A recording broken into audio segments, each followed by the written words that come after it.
In East Africa, the Arabs have already disgraced Islam. They had started a slave trade 600 years before the European. In this slave trade, after they lost Spain, preying on nations in Africa, had drained Africa of so much time and energy and resources and organization, the Africans now could not mount an offense against Europe. Now we see the enemies that the Arabs that we had installed in Spain and the Mediterranean, because the military arm was African, turning on us. Now this is bigger than my skimpy explanation, because every ally we ever had has turned on us when it was his or her convenient to do so, left or right, and there is no exception. Now the Arabs have turned on the Africans, moved down from North Africa and destroyed the great nation states in inner Africa. Now they would increase the slave trade along the coast of West Africa, the Portuguese and the Spaniards. Africa is in a bind now. East Africa is controlled by Arab slave traders. North Africa is controlled by Africans and Arabs returning from the conquest of Spain now that they've lost Spain. West Africa is arguing among themselves because they can't settle their family dispute. They will make a mistake by inviting the Portuguese to arbitrate their family dispute. Now, I've said this before, if you didn't learn anything from Godfather 1 and 2, you never, absolutely never, invite an outsider to settle a family dispute. Never. Sober up old drunken Uncle Willie and let him settle it. But it must be somebody from within the family. Now the African is in a bind by the European.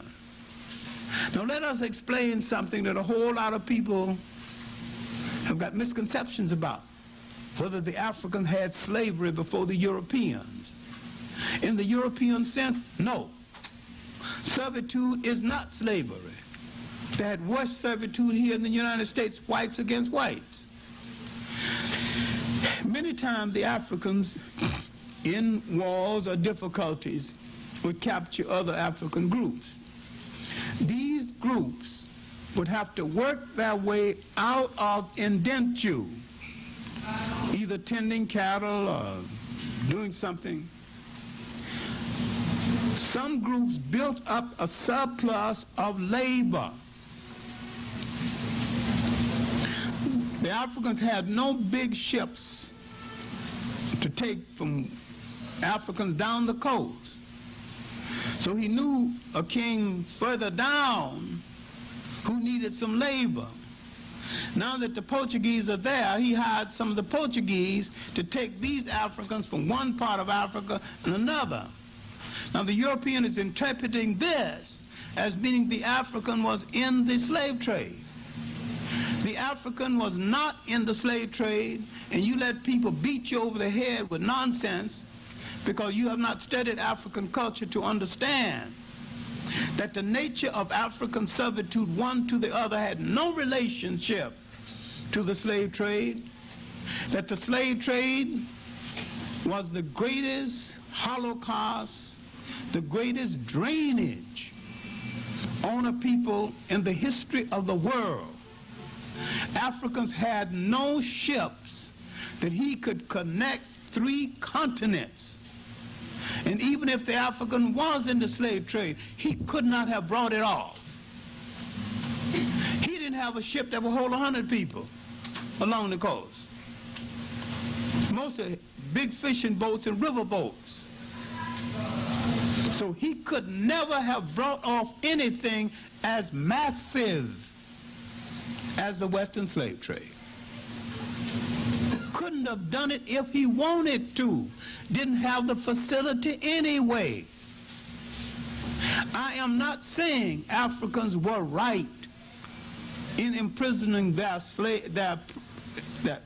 in holding their prisoners of war and making their prisoners of war work for them.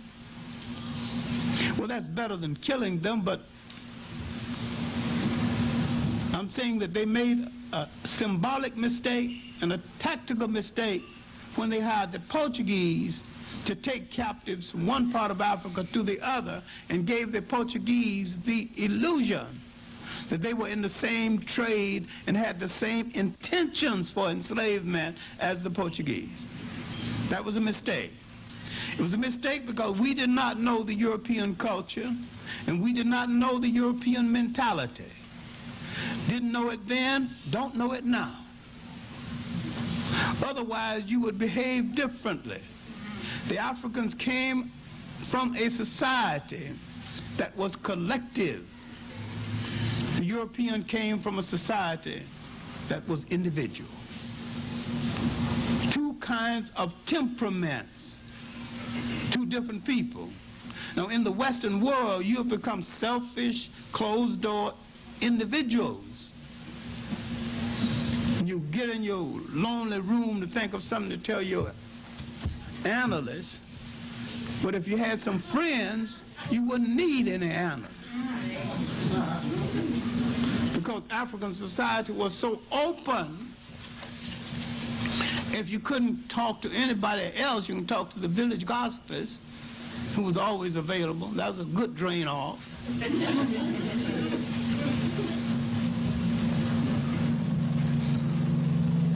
But we became a different people in this bind. All right. If the concept of slavery was starting in the world, it was a going concern among the Arabs 600 years before the Europeans, and if there were so many people in the world, why the choice of the African as against those other people,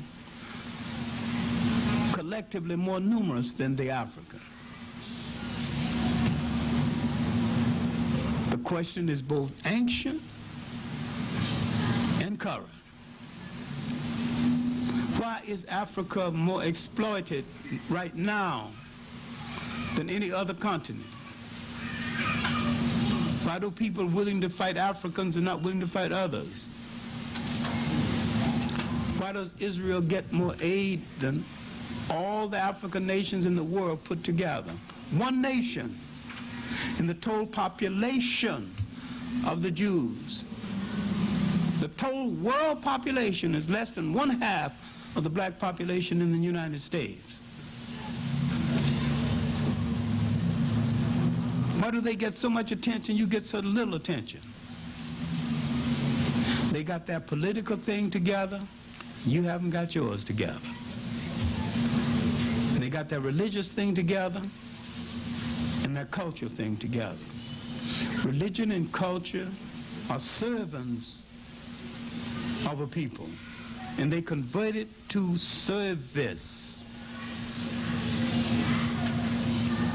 With you, religion is religion. You don't make enough demands from anything, especially the people who take up your time and your resources.